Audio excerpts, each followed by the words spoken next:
Nous sommes le 17 février, bienvenue dans votre journal tout en images. Au sommaire ce vendredi, la nouvelle attraction du parc Papéa se veut grandiose. Présentée ce vendredi sur plan, c'est une montagne russe de 15 mètres de haut qui va voir le jour dans les prochaines semaines. Sensation garantie, c'est le plus gros investissement du parc depuis sa création. On ira faire un tour en bus électrique. Le Mans Métropole est en plein test pour investir dedans. Enfin, le réseau Éducation sans frontières écrit une lettre ouverte au président du conseil départemental de la Sarthe.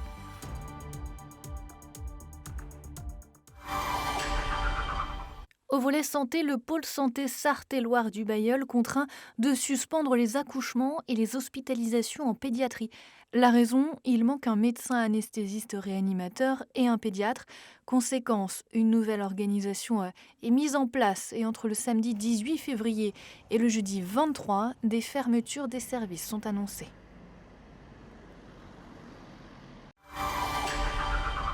Voici la nouvelle attraction de Papéa, le Speedy Nuts, une montagne russe de 15 mètres de haut qui va devenir l'un des plus grands manèges du parc. On est là aujourd'hui sur 1,8 million d'investissements. L'idée, c'était de proposer donc quelque chose de nouveau à nos visiteurs, de la sensation, au travers d'un roller coaster qui fait donc 42 mètres par 19 sur 15 mètres de haut, 400 mètres de rail, et on est sur des nacelles de 4 places qui font fait des zigzags, donc il y a une super sensation de vitesse, d'apesanteur, de airtime. Le Speedy Nuts et sa grande entrée en forme d'arbre va donc rejoindre le cyclone ou encore l'Apache qui font le succès du parc. C'est d'ailleurs une année 2022 record qui a permis l'achat de ce nouveau manège. En termes de fréquentation, on est à peu près sur 200 000 visiteurs. En termes de chiffres, c'est notre année record. Même avant Covid, on avait fait moins de chiffre d'affaires. Donc voilà, on est très satisfait. C'est pour ça aussi qu'on veut continuer à augmenter les performances du parc. Et ça va forcément au travers de l'investissement. Avec cette nouvelle attraction, le parc espère gonfler sa fréquentation de 15%, mais surtout séduire un nouveau public. On est depuis quelques années sur une phase d'investissement des manèges plutôt famille. Là, on a voulu donc changer un peu notre cap et aussi faire plaisir donc plus aux ados, aux adolescents, donc jusqu'à on va dire entre 10 ans et 16 ans, 17 ans, afin de leur proposer donc ce manège-là à sensation. C'était l'idée de pouvoir monter, d'avoir plus de choix pour cette cible de clientèle. Le Speedy Nuts sera inauguré lors de la réouverture de Papéa le 15 avril prochain. Le parc comptera alors une trentaine d'attractions. Sa couleur dénote avec les autres du réseau de transport en commun de la CETRAM. Le Mans Métropole teste depuis fin janvier différents bus électriques dans la ville. Celui-ci, entièrement bleu et avec 300 km d'autonomie, circule jusqu'à ce dimanche. L'objectif qu'on se fixe, c'est de ne plus avoir de bus diesel du tout d'ici 2030 et de monter de 0 bus électrique aujourd'hui à un peu plus de 40.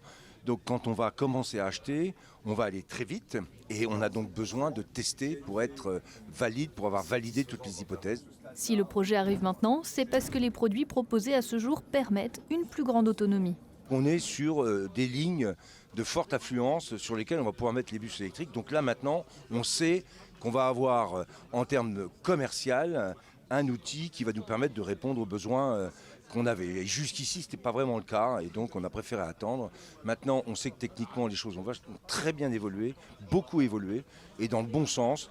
Et là, on est à peu près certain maintenant de nos choix, même si on ne mettra pas tout sur l'électrique. On a testé 3 différentes marques de bus parce qu'on est en train d'évaluer ces bus pour pouvoir faire nos choix.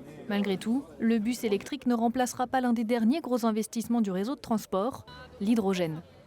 On aura donc les prochaines chronolignes, une chronoline qui sera avec des bus articulés hydrogène, 10 bus articulés hydrogène, et puis on aura le reste de notre parc, autour de 50% qui restera aussi au GNV, c'est-à-dire au gaz, et avec un objectif de développer du biogaz. Un bus électrique coûte environ 500 000 €. À titre de comparaison, un diesel, lui, en demande 300 000.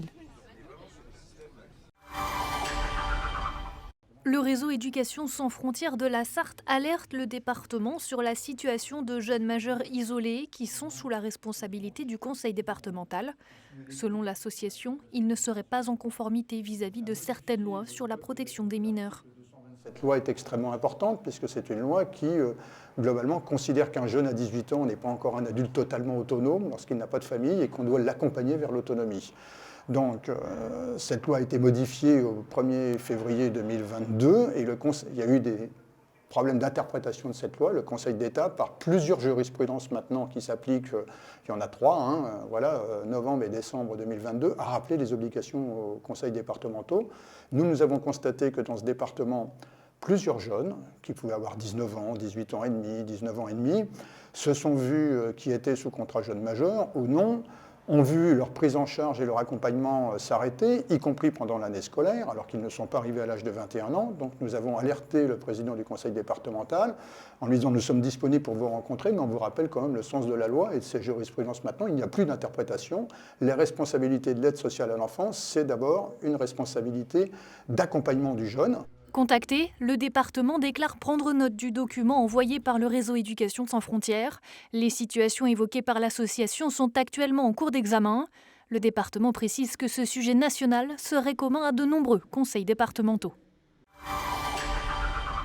On se quitte sur ces images du vieux Mans plongé en 1640. Dans la rue de la Reine Bérengère, on s'affaire pour mettre en place les décors du film Les Chèvres de Fred Cavaillé avec Danny Boone et Jérôme Commandeur. Un film en costume d'époque dont le tournage dure jusqu'au 22 février. Pour l'occasion, la rue a été transformée avec des étals et des commerces. Le stationnement place du Cardinal Grenté est interdit le temps du tournage.